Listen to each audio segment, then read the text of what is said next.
너희는 믿음 안에 있는가? 너희 자신을 시험하고 너희 자신을 확증하라. 예수 그리스도께서 너희 안에 계신 줄을 너희가 스스로 알지 못하느냐? 그렇지 않으면 너희는 버림받은 자니라. 오늘도 하나님을 예배합니다. 이 시간도 저희들에게 함께 하시고 또 붙들어 주시고 또 예배를 주장하셔서 우리 하나님 홀로 영광을 받으시옵소서. 예배의 시종을 의탁합니다. 존귀하신 예수 그리스도의 이름으로 기도하옵나이다. 아멘. 찬송가 183장입니다.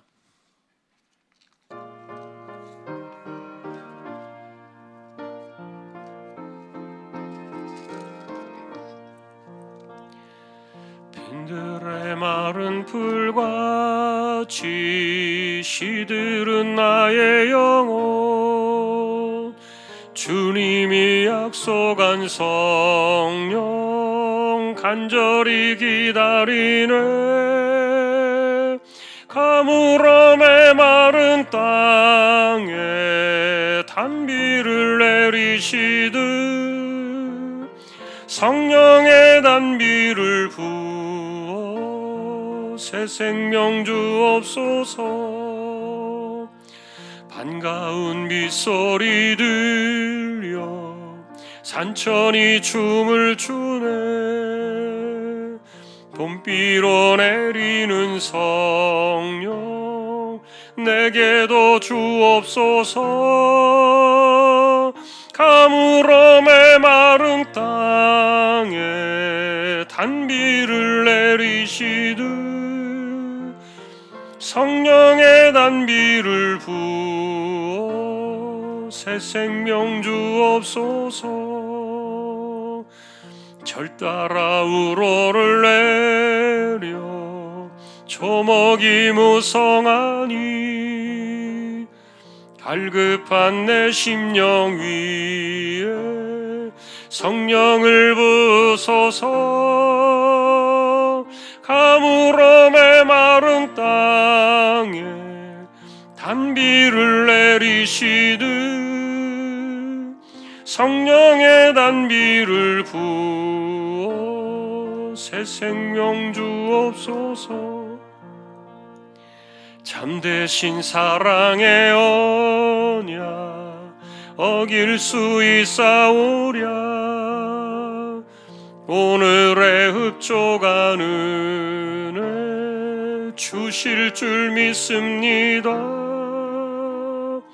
가물어 메마른 땅에 단비를 내리시듯 성령의 단비를 부어 새 생명 주옵소서.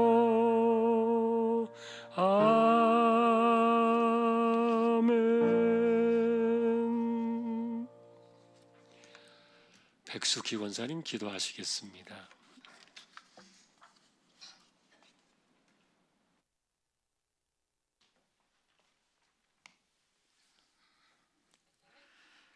오늘도 살아계셔서 저희와 함께 하시는 하나님 아버지 하나님 주님의 은혜를 진실로 감사를 드립니다.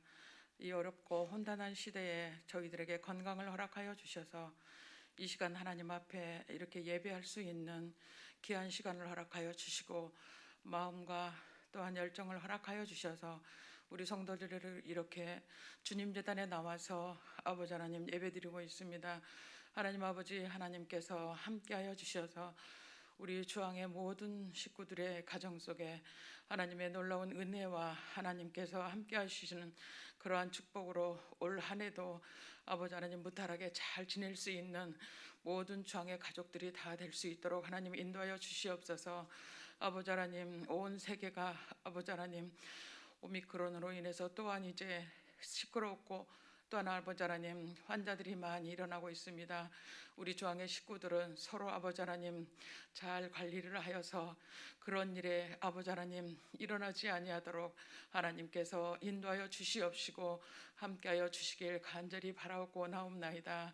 아버지 하나님 이 시간 또한 우리 하나님께서 사랑하시고 하나님께서 인도하여 주시는 목사님 말씀으로 인도하실 때에 저희들의 심령을 쪼개고도 남음이 있는 귀한 말씀이 될 수 있도록 하나님 은총을 베풀어 주시옵시고 그 말씀을 듣고 저희들이 또한 받아들여 아버지 하나님 이 힘든 세상 속에서 잘 이겨나갈 수 있는 저희들의 성도들이 다 될 수 있도록 하나님 함께하여 주시옵소서.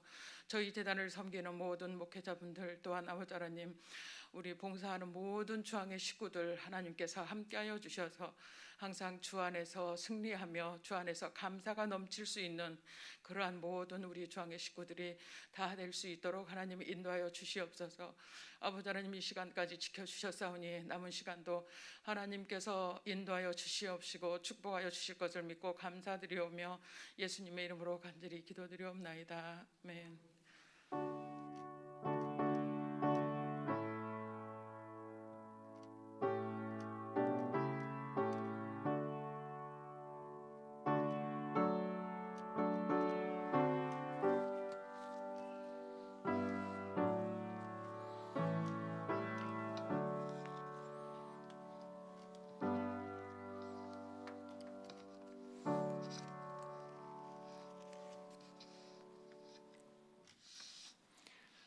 하나님의 말씀 오늘은 사무엘상 11장이 되겠습니다.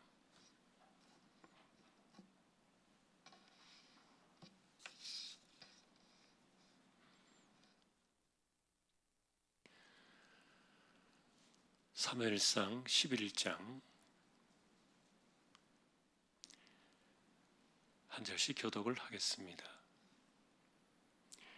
암몬 사람 나하스가 올라와서 길르앗 야베스에 맞서 진침해 야베스 모든 사람들이 나하스에게 이르되 우리와 언약하자 그리하면 우리가 너를 섬기리라 하니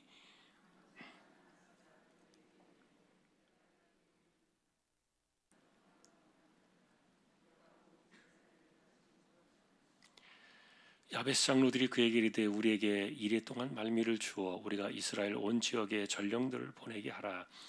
만일 우리를 구원할 자가 없으면 네게 나아가리라 하니라.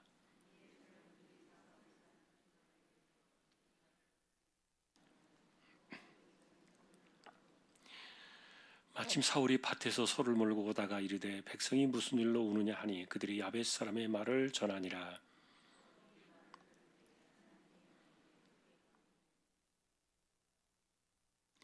한 결의에 소를 잡아 각을 뜨고 전령들의 손으로 그것을 이스라엘 모든 지역에 두루 보내어 이르되 누구든지 나와서 사울과 사무엘을 따르지 아니하면 그의 소들도 이와 같이 하리라 하였더니 여호와의 두려움이 백성에게 임하매 그들이 한 사람 같이 나온지라.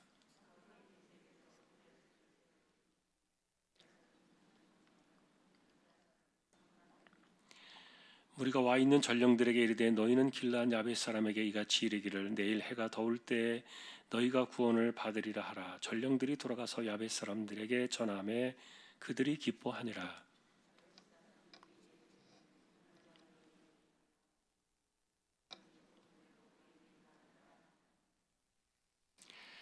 이튿날 사울이 백성을 3대로 나누고 새벽에 적진 한가운데로 들어가서 날이 더울 때까지 암몬 사람들을 치매 남은 자가 다 흩어져서 둘도 함께 한 자가 없었더라.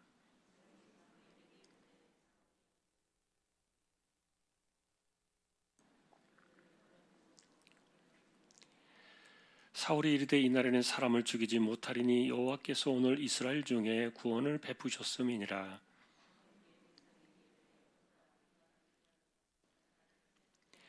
같이 보겠습니다. 모든 백성이 길갈로 가서 거기서 여호와 앞에서 사울을 왕으로 삼고 길갈에서 여호와 앞에 화목제를 드리고 사울과 이스라엘 모든 사람이 거기서 크게 기뻐하니라. 아멘. 교회 소식 말씀을 드립니다. 여러분이 계속해서 뉴스를 접하고 있겠습니다만 오미크론 그 변이가 좋은 소식이기도 하고 또 한편으로는 또 조심스러운 소식이기도 하고 이런 건 여러분들이 보고 계실 거예요. 만일에 전문가들이 긍정적으로 예측하는 것처럼 이게 독감으로 자리를 잡아 나가게 되면은 두세 달이면은 되지 않겠나 이렇게 보는데 그러나 이제 한편으로는 어쨌든 조심해야 되겠죠. 그래도 마지막 시간까지 우리가 교회 오셔서는 특별히 마스크 벗지 마시고 꼭 그냥 함께 이렇게 얼굴만 보시고 당분간 접촉이나 이런 것 좀 이전처럼 조심하셔서 우리가 이 시간을 잘 지나갈 수 있었으면 좋겠습니다. 어쨌든 반가운 일이 이제 됐어요. 그래서 오미크론 때문에 접촉을 해도 이제 격리는 안 시킨다 그러니까 그런 거는 이제 또 감사하게 환경들이 바뀌고 아마 오늘부터 이제 그런 것들이 바뀌어서 새로 진행이 되는 걸로 제가 뉴스를 봤습니다. 여러분도 기도해 주시고요. 이런 일들 요 기간이 한 두세 달 지나면 되지 않을까. 유럽 같은 데는 이제 좀 우리하고 다르게 빨리 지나갔습니다만 우리나라는 마스크 쓰고 다녀가지고 좀 길게 갈 거라 이렇게 보는데 기도해 주셔서 어쨌든 봄이 지나게 되면 우리도 이제 안심하게 되는 그날이 오도록 여러분 꼭 기억하시고 기도해 주시면 좋겠습니다. 다른 소식들은 주보를 보아주시면 되겠습니다. 이제 구구역 찬양으로 영광을 돌리겠습니다.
아멘.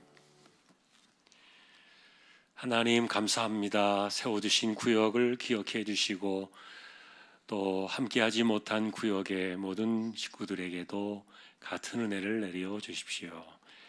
올 한 해도 믿음으로 든든히 세워져 가는 구역이 되기를 원합니다.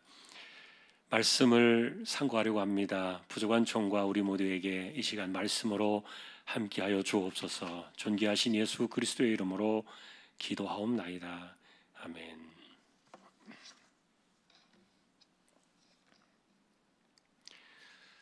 사무엘상을 시작할 때 여러분들에게 소개를 드리면서 이 사무엘상을 기록하신 분은 사무엘이 아니다 이렇게 말씀을 드렸는데 기억하고 계실 거예요.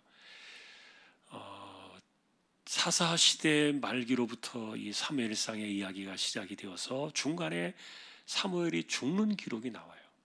세상을 떠나는 기록이 나오죠. 그리고 그 이후의 사건들도 기록이 되고 그리고 이것이 이제 다윗까지로 연결되어지는 그런 내용들을 볼 때 그 후대 사람 누군가가 사무엘 상하를 기록했을 것이다. 네, 사무엘의 이름으로 기록을 했던 것이죠. 그래서 이 성경의 이 관점은 사무엘의 입장은 아닙니다. 예를 들면 여러분, 우리가 성경을 기록하신 분들을 볼 때 하나님이 그 사람에게 주신 어떤 그 은사나 그 다음에 지식이나 아니면 경험이나 이런 것들 다 쓰시잖아요. 그대로 각자의 그런 그 독특한 환경들을 하나님 그대로 살려내셔서 그 속에서 역사하신 하나님의 말씀과 그리고 하나님의 반응과 하나님의 섭리 이런 것들을 정리하게 하셨단 말이에요. 그래서 사람들의 색깔이 녹아 있어요. 다윗의 색깔이 있고 모세의 색깔이 있고 바울 사도의 색깔이 있고 또 제자들 그 각자의 색깔들이 다 있단 말이에요. 이것을 하나님이 살려주셨어요. 그러나 그런 가운데서도 하나님께서 성령으로 감동하셨기 때문에 오류가 없게 하신, 하나님 말씀으로 받아들이게 하신, 이것이 우리가 받은 성경이잖아요. 그래서 어떤 사람의 관점이냐 하는 것은 그 성경을 이해하는 데 굉장히 중요해요. 그러나 사실 이 사무엘 상하를 기록하신 분이 누구인가에 대해서는 우리가 모릅니다. 자신을 밝히지 않았기 때문에. 그러나 그럼에도 불구하고 사무엘의 이름으로 기록되어진 이 성경이 하나님 말씀으로 이렇게 경전 안으로 들어와 있는 거죠. 성경 안으로 교회가 받아들이고, 그리고 구약으로 말하면 이제 랍비들, 그들이 이 성경을 받아들였기 때문에 들어와 있는 건데, 그래서 우리가 이제 성경을 보면서 이 성경을 기록하신 분이 그 당시에 바라보던 관점들이 있어요. 그러니까 예를 들면은 사울 왕이 어떻게 이 사람이 세움을 받아가지고 왕이 되어서 어떤 과정을 지나가는 가운데 이 사람이 어떻게 하나님을 배신하고 어떻게 하나님께로부터 버림을 받는가에 대한 그런 것들을 다 겪고 난 이후에 이 성경이 기록되었기 때문에, 그래서 이미 이 성경 속에는 사울의 미래가 보여요. 자, 오늘 우리는 이제 그런 관점들을 이 11장에서 한번 살펴볼 수 있게 되는데, 이제 11장의 전체적인 그림을 이렇게 그려보면 이런 겁니다. 사무엘이 사울을 그 왕으로 세우는 과정에는 이미 비밀스럽게 기름을 부은 사건이 있었지만, 그러나 사람들의 갈등과 반발을 잠재우기 위해서 그것은 비밀로 하고 공개적으로 사람들을 다 모아놓은 가운데 제비를 뽑게 했다 그랬죠. 각 지파마다 1000명씩 10,000명이 넘는 사람들이 나와서 제비를 뽑았는데 사울이 뽑혔단 말이에요. 그래서 만세를 불렀습니다. 우리에게 왕을 주셨다. 만세를 불렀는데, 그런데 어떻게 된 건지 이 사울이 그러고 나서 뭐하고 지내고 있나 이렇게 돌아가서 보니까 소를 몰고 다니면서 밭일을 하고 있는 거예요. 왕으로 분명히 세움 받았는데, 왕이 되었는데, 그런데 지금 이 사울 보니까 이게 왕도 아니고 뭐 굉장히 이상하게 그냥 자기 일상으로 돌아가 버렸는데 농사꾼의 모습으로 있는 거예요. 그런데 뭐 어떻게 뭐 막연한 겁니다. 자, 이런 그 어정쩡한 상황 속에서 하나님께서 이 사울을 왕으로 세우시게 되는 그런 과정들을 섭리하시는데요. 이 사건 속에 그 쓰임 받은 그 민족이 누군가 하면 암몬 사람이에요. 이 암몬 사람들은 여러분 누굽니까? 먼 친척으로 말하면은 이스라엘의 어떤 그 좀 친척벌 되잖아요, 암몬이. 그런데 이들은 요단강 동편이에요. 그러니까 가나안 땅에 있는 사람들이 아니고 요단강 동편, 그러니까 요단강 동편에는 두 지파하고 반 지파가 있었죠. 두 지파하고 반 지파, 르벤, 그다음에 르벤이 아니라 거기에는 므낫세 반 지파, 갓 지파, 그리고 르벤이 맞나요? 그 두 지파 반이 있었잖아요, 거기에. 그런데 거기는 이제 요단강을 중심으로 이렇게 쭉 갈라진 땅이에요. 여러분들이 이제 이스라엘의 지도를 보시면은 제일 위에 갈릴리 호수가 있어요. 이 갈릴리 바다는 그보다 더 높은 산으로부터 이렇게 물이 흘러내려 가지고 갈릴리 호수에서 물이 채워지게 되는데 굉장히 시원하고 차갑고 깊은 그 호수의 물이죠. 그래서 바다와 같이 워낙 깊다 보니까 바다라고 불렀는데, 근데 그 갈릴리 호수로부터 흘러내린 그 물이요, 그 사해 바다까지 가는 거예요. 그래서 그 중간에 흘러내려오는 그 강물이 요단강입니다. 굉장히 길죠. 그러니까 갈릴리 북쪽으로부터 맨 남쪽에 이 사해 바다까지 흘러내리는 이 강물이 요단강이었기 때문에 요단강을 중심으로 그래서 이렇게 딱 경계가 나누어져요. 요단강 건너편이 이제 가나안 본 땅이라면은 오른쪽은 그냥 우리가 요단강 동편, 요단 동편 이렇게 이제 편의상 부르는데, 그런데 이제 거기에 그 중요한 지역 가운데 하나인 길앗 야베스라는 지역에 암몬 사람들이 그 밑에 살았습니다. 사해 바다 그 밑쪽에 남쪽으로 살고 있었는데, 이들이 갑자기 나하스라는 사람이 왕이 되더니 힘을 얻어가지고 침략해 들어온 거예요. 야베스. 전혀 예상하지 못했던 일들이 벌어진 거예요. 원래는 그 당시에 이스라엘이 골머리를 앓고 있던 대상은 블레셋이었거든요. 이 블레셋에게 계속 고통을 당하고 100년 이상 어려움을 당했다 그랬잖아요. 이 블레셋에게 언약궤도 뺏기는 수모도 겪고 뭐 이런 힘들고 골치 아픈 그런 민족이 블레셋이었는데, 근데 엉뚱하게 여기는 전혀 생각지 않았는데 남쪽에서 예상하지 못했던 이 사태가 터진 거예요. 그런데 문제는 이 길앗 야베스를 치고 들어왔는데, 그런데 이 사람들의 야욕은 그 길앗 야베스가 아니라 이스라엘 전체에 대한 모욕과 증오심을 가지고 이 암몬 사람들이 덤벼든 거예요. 이게 이상한 겁니다. 그런데 이제 이스라엘 백성들은 원래가 이렇게 각 지파별로 흩어져 살고 있었기 때문에 뭐 자기들이 이렇게 흩어져 살다 보니까 각자가 해결책을 강구하면서 살아가는 거예요. 서로 이렇게 연합해서 해야 되는데, 정말 중대한 일이 일어났을 때는, 사사들이 있을 때는 각 지파별로 전령을 보내가지고 군사들을 모아서 이렇게 하기도 했지만, 그러나 전체 12지파가 다 모여가지고 이렇게 이스라엘을 방어한 적은 없어요. 사사시대에도 보면은 뭐 몇 개의 지파만 이렇게 오고 뭐 이런 경우들이 거의 대부분이었는데, 그런데 사울을 왕으로 세웠잖아요. 사울을 왕으로 세웠는데도 여전히 이스라엘 백성들 그 의식 속에는 왕이 되었다는 개념이 없는 거예요. 그러다 보니까 이 길앗 야베스가 자기들이 단독적으로 자신에게 닥쳐진 문제를 해결하기 위해서 암몬 사람과 조약을 체결하자고 이야기를 합니다. 우리가 조공 바칠게, 우리가 상전으로 섬길 테니까 그냥 돌아가. 이래서 이렇게 이제 조약을 맺은 거예요. 그 사람들이 그런 목적을 가지고 왔기 때문에 그렇게 이야기하는데, 그런데 이 암몬이 그 제안을 받아들이지 않았습니다. 네가 만일 그렇게 하려고 그러면 네 오른쪽 눈을 다 빼놔라. 뿐만 아니라 전체 이스라엘 백성들 오른쪽 눈을 다 빼버릴 거다. 막 이렇게 막 징후 섞인 말들을 막 하면서 조약을 거부하니까 이제 겁이 덜컥 났죠. 그래서 12지파의 전령을 쫙 보낸 거예요. 길앗 야베스에서 이제 그제서야 정신을 차리고 전령을 딱 보냈는데, 근데 백성들이 울기만 하지 뭐 어떻게 하지를 못하는 거예요.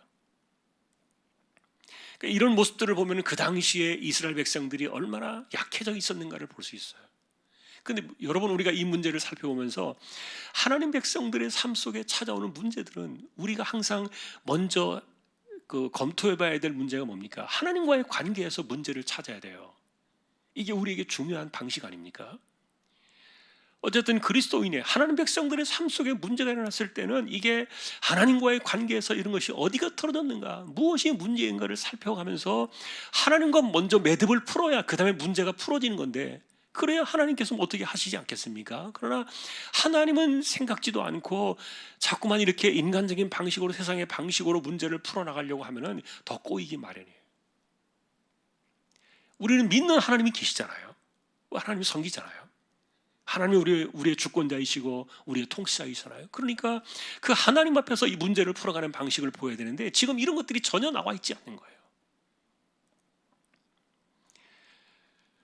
자, 그런데 이제 백성들조차도 전령을 보냈지만 지금 이 암몬이라는 조그만 나라 하나도 이게 지금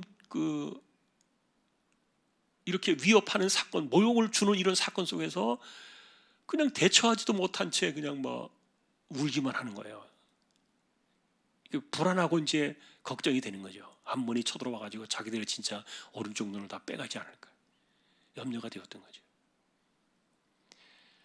그런데 이제 이 이야기를 들을 때 사울이 이 이야기를 듣던 그 현장이 어디였다고 말합니까? 소를 몰고 오다가 백성들이 막 우니까 통곡을 하니까 물어본 거예요. 왜 그러냐? 근데 그 이야기를 한 겁니다. 그랬더니 그때 하나님의 영이 크게 사울에게 임한 거예요. 그래서 이 사울이 정신을 차리고 그때 자기가 그 소를 몰던 그 밭일을 하던 소 2마리, 결이가 2마리죠. 결이. 예, 농사 짓는 분들이 소 결이 한 결이 그러면 2마리죠. 그러니까 제가 결이가 몇 마리인가 이렇게 좀 궁금하긴 했는데 아마 제가 2마리로 알고 있는데 맞을 겁니다.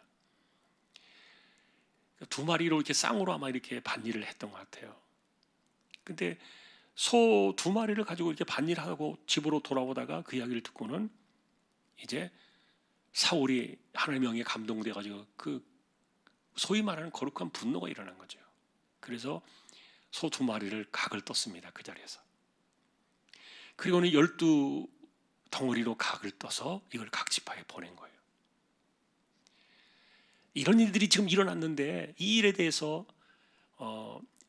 이스라엘 각 지파가 만일에 힘을 합해서 오지 않는다면은 이 각을 뜬 소처럼 당신들의 그 집에 있는 재물들 전부 그 가축들을 이렇게 각을 뜨겠다.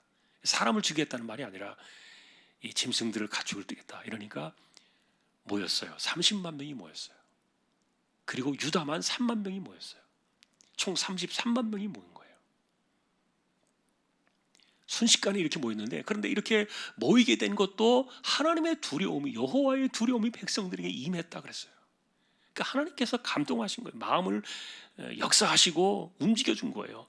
사실 그 각을 떠서 배달되어진 그 소를 보면서 그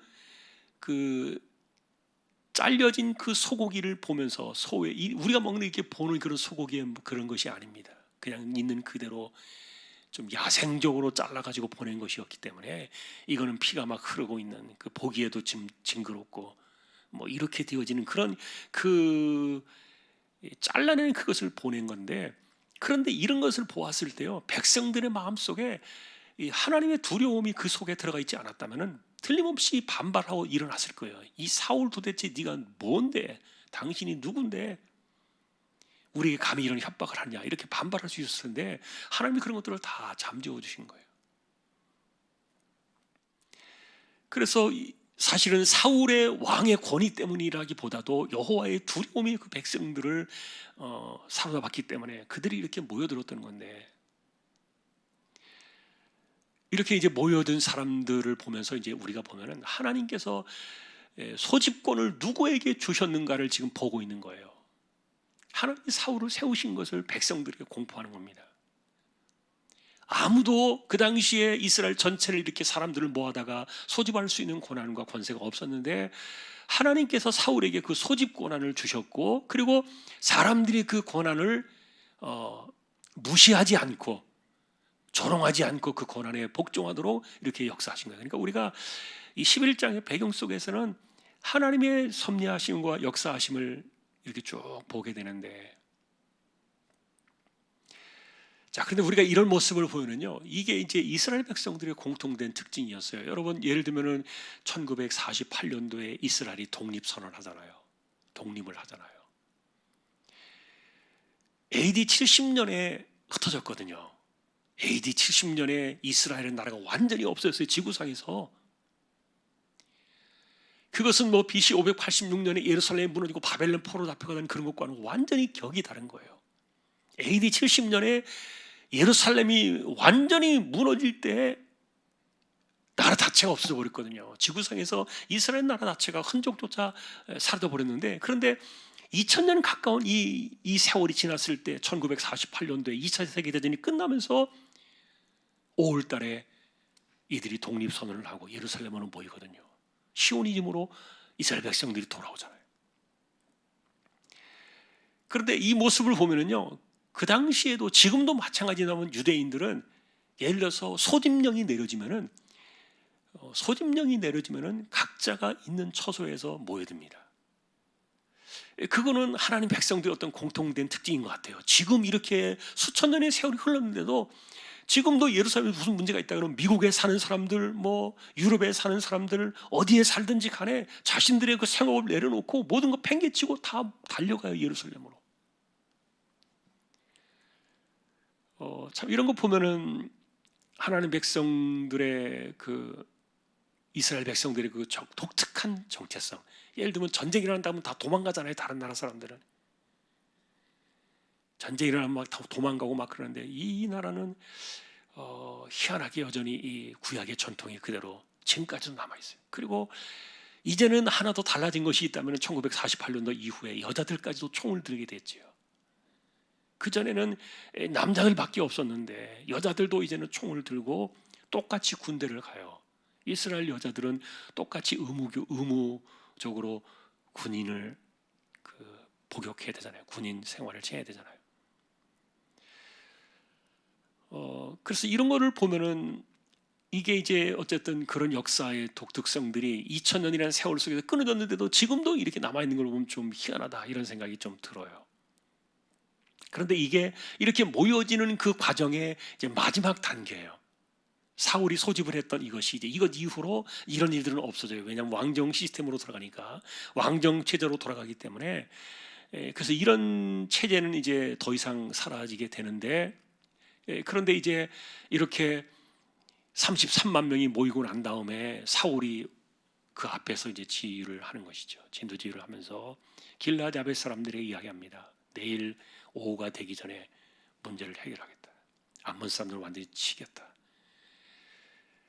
그렇게 하고 나서 정말 그 다음날 3대로 나누어 가지고 이 33만 명을 데리고 들어갔는데, 뭐 암몬 이건 정말 사람들이 이렇게 개미 그 집을 막 발로 짓이기는 것 같은 그런 정도밖에 수준이 안 되는 그런 민족이 암몬이었어요. 그런데 하나님이 이렇게 모아가지고 힘을 주시지 않을 때는 크게 겁이 나는 거예요. 그래서 아까도 말했던 것처럼 하나님 백성들의 삶 속에 문제가 찾아왔을 때는 하나님과의 관계에서 문제를 봐야지. 하나님과의 관계가 틀어져 버리면은 자신에게 있는 그 찾아온 문제가 너무너무 커 보이는 거예요. 해결 못 해요. 아무것도 해결할 수 없어요. 그러나 하나님께서 간섭하셔서 하나님과의 관계 속에서 하나님의 섭리가 들어오고 하나님의 간섭하심이 이렇게 들어오고, 그러니까 이런 것들이 모여지고 이러니까요, 이 암몬이가 아무것도 아니었던 거예요. 순식간에 가서 밀가루 반죽하듯이 그냥 주물러 버린 거예요. 그냥 순식간에 사라져버리는. 그래서 이 사건을 보면은 하나님께서 사울을 이제 왕으로 세우시고 난 이후에 제대로 왕의 자리에 세우시려고 이 사건들을 하나님이 주도하셨구나, 그렇게 보는 거예요. 강한 민족이 들어왔다면 좀 이야기가 달라졌을 거예요. 자, 그런데 이제 문제는 우리가 이제 이것을 보면서 아까 제가 처음 말씀드린 것처럼 이 당시에 이 사건을 바라보고 있었던 이 성경의 기록자의 관점이 이 11장 안에 녹아들어 있는데, 이 과정 속에서 이제 어떤 일이 벌어졌는가 하면은, 이렇게 전쟁에 승리해가지고 모처럼 이스라엘 백성들이 하나로 다시 뭉친 것을 보면서 사무엘이 이때를 기회로 삼아가지고 이제 사울을 다시 왕으로 삼자. 그러니까 소위 말하면 즉위식을 하는 겁니다. 왕은 이미 선출되었지만 이제 공식적인 왕의 즉위식을 못했어요. 그래서 길갈로 가서 왕의 즉위식을 하자. 길갈은 여러분 요단강 건너자마자 여리고성 그 위쪽에 어딘가에 있는 그런 성이었어요. 그것은 가나안 백성들, 가나안 땅에 들어오고 나서 굉장히 중요하게 본부로 삼고서 활동하던 그런 옛날의 도시였죠, 길갈. 그래서 거기서는 이제 요단 동편에서 멀지 않으니까 요단강 건너면 바로 길갈이니까 길갈에 가서 그럼 우리가 사울을 왕으로 삼고 즉위식을 하자. 이제 그렇게 했던 거예요. 그런데 이제 백성들이 그 말을 듣고 사울을 데리고 길갈로 가서 즉위식을 하는데, 문제는 여러분이 보실 때 15절에는 모든 백성이 길갈로 가서 여호와 앞에서 사울을 왕으로 삼고 길갈에서 여호와 앞에 화목제를 드리고 사울과 이스라엘 모든 사람이 거기서 크게 기뻐하니라, 이렇게 나와 있는 14절과 이 15절은 14절에 나와 있는 사무엘의 제안을 따라서 사무엘이 15절을 한 것처럼 보여지지만 그러나 아니에요. 15절에 나와 있는 이 사건은 백성들이 사무엘과 상관없이 자기들끼리 한 거예요. 이제는 사무엘이 필요 없다는 거예요. 빠져 있습니다, 이름이. 그리고 우리가 직접 하나님과 상대하겠다는 거예요. 그 하나님 앞에서 이제 우리가 하겠다는 거예요. 사무엘을 제쳐놓고 이렇게 사울과 백성들끼리 자기들끼리 이제 한 겁니다. 이것이 이제 사실은 사울로 하여금 배신의 길을 걸어가게 하는 암시가 여기서부터 출발을 해요. 그 당시의 기록들을 정리하던 이 사무엘 기록자가 아마 그런 암시들을 그때로부터 보았던 것 같아요. 여러분, 우리가 사울을 보면서 계속 하는 이야기입니다만 사람이 올챙이 시절을 알아야 되는데, 자기가 은혜를 받았던 시절을 기억해야 되는데, 어려웠을 때를 기억해야 되는데, 사람이 달라지잖아요. 부자가 된다든지 성공을 한다든지 자리가 높아진다든지 아니면은 뭐 건강이 회복된다든지 뭐 이런 것들이 찾아오고 나면은 사람이 얼마나 달라집니까? 그런데 이런 광경들의 시작이 사실은 이것을 만든 것은, 사울을 그렇게 만든 것은 사울 자신에게도 있지만 사람들이었어요. 사람들이 무더기로 몰려와가지고 우리가 당신을 인정하니까, 우리가 당신을 왕으로 이렇게 세우니까 우리만 있으면 되지 않느냐라는 어떤 그런 그 생각들이, 집단적인 어떤 그것이 이 사울을 흔들림이 없는 왕의 자리에 세우는 것처럼 한 거예요. 하나님이 하시고 그리고 사무엘을 통해서 하셨다는 이런 것들을 지금 배격하기 시작한 그런 움직임들이 나온 겁니다. 그러니 여러분, 사람이요, 그리스도인들은 올챙이 시절 잊어버리면 안 돼요. 자꾸 잊어버려요. 자기가 뭐 처음부터 잘난 줄 알아요. 자기가 뭐 처음부터 그렇게 그런 자리에 있는 줄 알아요. 그거 아닌데, 우리가 처음 예수 믿던 시절, 그리고 우리가 하나님 앞에 기도하던 시절, 순수했던 시절, 이런 것들을 가지고 살아야 이 사람이 진짜 끝까지 복 있는 사람이고요, 그래야 그 사람이 하나님 앞에서 인정받아요. 사람이 변질돼요. 그러다 보니까 5만 가지의 어떤 그 어디로 어떻게 사람이 바뀌고 달라질지 알 수가 없는 거예요. 그런데 분명한 것은 우리가 이 11장을 놓고 바라볼 때 이것은요, 사람들이 그렇게 만들어요. 주변 사람들이. 딱 이기고 나니까 백성들이 그제서야 눈이 딱 띈 거예요. 우리가 할 수 있다. 그동안 우리가 바라던 왕을 중심으로, 사울을 중심으로 우리끼리 하자. 이런 것들이 이제 나온 거예요. 그러니까 이 사울을 그런 자리에 하나님 없이도 사무엘 없이도 자기들끼리도 얼마든지 해낼 수 있다는 그런 생각 속으로 이끌어가게 했던 것은 사람이에요. 사람들이 교만해지는 것은 왜 그래요? 사람 때문에 그래요. 교만해지고 높아지고 자꾸만 이렇게 변질되어지는 것은 옆에 있는 사람들 때문에 그래요. 그렇게 사람들을 변질시킨다는 이런 것, 변질시키는 이런 것들이, 그래서 우리가 이제 11장에서 보면서 결과적으로 여기까지 이제 오늘 이야기 그 내용입니다만, 하나님께서 지금 사울을 세우셨잖아요. 왕으로 세우시고 난 이후에 아무것도 할 일이 없었던 이 밭에서 소나 몰고 다니던 이 농사꾼으로 왕으로 임명받았는데도 그러게 있었던 이 사울을 이렇게 불러내신 것, 이 암몬이라는 그 민족의 그 분노를 하나님이 일부러 그렇게 하셨다는 것은 아니지만 어쨌든 그들이 힘이 세지니까 나하스가 이렇게 일어나게 했던 거, 이런 것들은 하나님의 허용하심 속에서 일어난 사건이에요. 그런데 알고 보니까 하나님이 없을 때는 이 암몬이 정말 너무너무 크고 무서웠던 거예요. 눈 오른쪽 다 눈 빼버리겠다 이러니까 막 덜덜 떨면서 백성들 전체가 울었다 그랬으니까. 그런데 하나님이 딱 힘을 주시고 사울에게 크게 영을 감동하시고 그 다음에 백성들의 마음을 두렵게 하셔가지고 딱 뭉쳐서 하나님이 푸시는 방법대로 암몬을 딱 보니까 이거는 정말 한 성도 안 되는 거예요. 한 줌도 안 되는 거예요. 자, 그런데 이런 것들을 잊어버리는 겁니다. 하나님이 함께 하셔야 이런 것들이 가능하다는 사건들을 잊어버리고 사니까.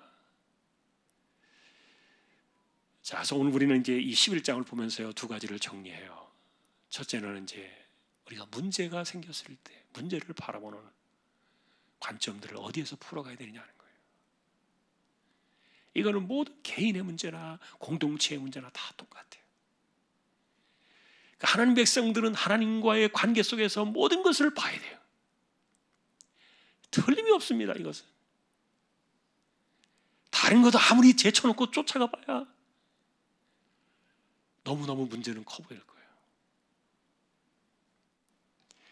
두 번째는 우리가 사람이 만들어내는 이 교만, 변질 사건 이런 것들을 우리가 조심해야 된다는 거예요. 사울을 통해서 보는 겁니다. 이제 이어서 계속 나와 있는 모습들이 어떻게 사울이 사람들에 의해서 부추김을 당해가지고 변질되어져 가는 것들을 보여주는 거예요. 사람이 사람을 겸손하게 만들고 온유하게 해줘야 되는데 사람이 사람을 나쁘게 만들어요. 왜 그런지 아십니까? 그런 것을 통해서 자기의 이득을 챙기니까 그래요. 어쨌든 이 부분은 이제 시간이 지나면서 점점 더 밝혀지게 될 내용입니다만, 어쨌든 그리스도인들은 자신의 그 초기 시절을 잊지 말아야 된다. 하나님 앞에서 은혜를 잊어버리지 않고 살아가는 것이 최고다. 자기가 처음부터 그런 존재가 아니었던 것을 우리는 기억해야 돼요. 내가 하나님을 처음 만날 때, 하나님 의지하던 때, 순수하던 때, 그때 마음이 어땠는가를 기억해야 돼요. 그거 잊어버리면 안 돼요.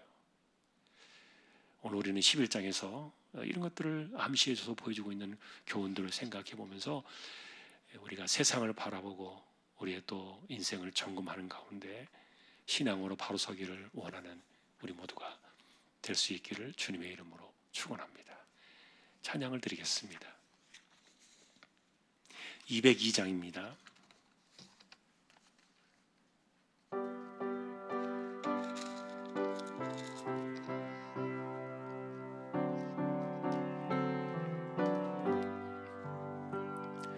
하나님 아버지 주신 책은 귀하고 중하신 말씀일세. 기쁘고 반가운 말씀 중에 날 사랑한단 말 참 좋도다. 주께서 나를 사랑하니 즐겁고도 즐겁도다. 주께서 나를 사랑하니 나는 참 기쁘다. 구속의 은혜를 저버리고 어긋난 딴 길로 가다가도 예수의 사랑만 생각하며 곧 다시 예수께 돌아오리. 주께서 나를 사랑하니 즐겁고도 즐겁도다. 주께서 나를 사랑하니 나는 참 기쁘다. 구주의 영광을 바라보며 예수의 이름을 찬양하리. 영원히 찬양할 나의 노래 예수의 이름이 귀하도다. 주께서 나를 사랑하니 즐겁고도 즐겁도다. 주께서 나를 사랑하니 나는 참 기쁘다. 주 예수 날 사랑하시오니 나 또한 예수를 사랑하네. 날 구원하시려 내려오사 십자가 위에서 죽으셨네. 주께서 나를 사랑하니 즐겁고도 즐겁도다. 주께서 나를 사랑하니 나는 참 기쁘다. 주 예수 날 사랑하시오니 마귀가 놀라서 물러가네. 주 나를 이렇게 사랑하니 그 사랑 어떻게 보답할까. 주께서 나를 사랑하니 즐겁고도 즐겁도다. 주께서 나를 사랑하니 나는 참 기쁘다. 아멘. 하나님의 섭리가 우리의 삶에 늘 있음을 잊지 않게 하여 주옵소서. 우리가 하나님의 주권과 간섭하심의 삶 속에서 이 세대를 살아가고 있는데 하나님 우리 모두를 긍휼히 여겨 주셔서 하나님과의 관계 속에서 우리의 인생이 풀어지고 하나님과의 간섭하심 속에서 우리의 삶이 만들어져 가고 있음을 우리가 잊지 않게 하여 주옵소서. 세상의 일들이 우리의 삶에 관련되어 일어나는 모든 것들은 우연한 것이 아니라 하나님께서 우리를 세우시고 또 때로는 이겨내게 하시고 또 하나님께서 또 특별한 목적과 뜻을 가지고 행하심이 있음을 기억하며 하나님과의 관계성 속에서 우리에게 찾아오는 일들을 우리가 늘 문제를 바라보며 풀어내며 신앙으로 이겨내는 우리 모두 되게 하여 주옵소서. 하나님 앞에서 우리가 힘을 잃어버리면 세상의 문제가 너무 커 보이지만 하나님의 간섭하심과 방식을 따라가면 아무것도 아니라는 사실을 우리가 깨닫게 되는데 우리가 오늘도 이 땅을 살아갈 때 너무도 크고 버겁고 감당하기 힘들고 어려운 문제라고 여겨지는 그 무엇이 어떤 것이든지 간에 하나님이 함께 하시고 또 이것을 이끌어 가실 때 지나고 나면은 아무것도 아닌 것임을 우리가 깨닫고 그렇게 이겨내며 승리하는 우리 모두 되기를 원합니다. 하나님, 우리가 그래서 늘 하나님 앞에 초기의 마음을 잊지 않게 하시고 에베소 교회를 향해서 주님이 편지를 보내실 때 말씀하신 것처럼 첫사랑을 잊어버리지 마라. 그렇게 교회에 경고하셨던 것처럼 언제나 우리가 하나님 앞에 첫 마음을 갖는 것을 잊지 않게 하시고 세상이 사람들을 교만하게 만들고 세상이 사람들을 변질시켜 나가지만 그러나 우리는 언제나 우리의 첫 마음, 첫 신앙, 순수했던 마음들을 늘 언제나 가지고 하나님께 의지하며 신뢰하며 인정받으며 살아가는 우리 모든 믿음의 식구들 되게 하여 주십시오. 이재용 집사님, 최태경 청년, 신비한 집사님, 조인성 청년, 김한솔 청년, 백형래 집사님, 조말순 집사님 이들을 의탁합니다. 암치료 하시는 분들이 계십니다. 하나님 그 몸을 붙들어 주시고 하늘의 새 힘을 더하여 주십시오. 연세 많으신 분들 기력을 붙드시며 맑은 정신 총기가 흐려지지 않게 하여 주옵소서. 오미크론으로 세상이 지금 변해져 가고 있습니다. 하나님 바라옵기는 이것이 이제 진정한 위드 코로나로 나가는 시작이 되게 해주시고 이런 혼란의 과정 속에서 잘못된 결정이나 잘못된 일들이 일어나지 않게 하시고 또 악한 방식들이 생겨나지 않도록 간섭해 주시고 하나님 긍휼히 여기셔서 우리가 이제 몇 달 후에는 이 모든 것에 안심을 하고 각자의 자리로 돌아가는 거룩한 역사가 일어날 수 있도록 하나님께서 은혜를 내려 주시기를 소망합니다. 이와 같은 때에도 하나님 우리가 처신을 잘하게 하시고 마지막까지 우리가 긴장을 풀지 않도록 붙들어 주시고 지혜롭게 살아갈 수 있도록 하나님 주장하여 주십시오. 교회 안팎을 하나님께 의탁합니다. 조항의 식구들의 삶을 의탁합니다. 건강과 가정과 생업의 현장을 하나님 지켜주시고 자녀들을 기억해 주시며 특별히 우리 주일학교를 하나님께서 붙들어 주십시오. 복음을 위해 나가 있는 주님의 종들이 있습니다. 선교지를 하나님께서 기억해 주시고 개척된 교회와 세우신 정과 하나님의 나라와 백성들을 오늘도 붙들어 주시며 정치를 통하여 이 땅에 희망을 볼 수 있도록 하나님 대한민국을 긍휼히 여겨 주십시오. 예배를 마치고 돌아갑니다. 우리가 언제나 하나님의 백성임을 잊지 않게 하시고 하나님은 언제나 우리를 위하여 우리에게 필요한 것들을 인도하시며 섭리하시며 이끌어 가시는 사실을 늘 기억하며 우리의 삶에 혹시라도 문제가 발생하면 하나님 앞에서 이 문제를 잘 풀어나가는 언제나 그렇게 순전하고 순수하고 신뢰하는 마음을 끝까지 유지하여 승리하는 우리 모든 식구들 다 되기를 다시 한번 주님의 이름으로 간절히 기도하오며 우리 주님 예수 그리스도의 은혜와 하나님 아버지의 사랑과 성령님의 감화, 감동, 위로, 인도, 교통, 충만하심이 하나님의 인도하심과 손에 붙들려 언제나 순전한 마음으로 승리하기를 원하는 우리 모든 심령들 조항의 가족들 위해 이제로부터 영원까지 함께 있을지어다. 아멘.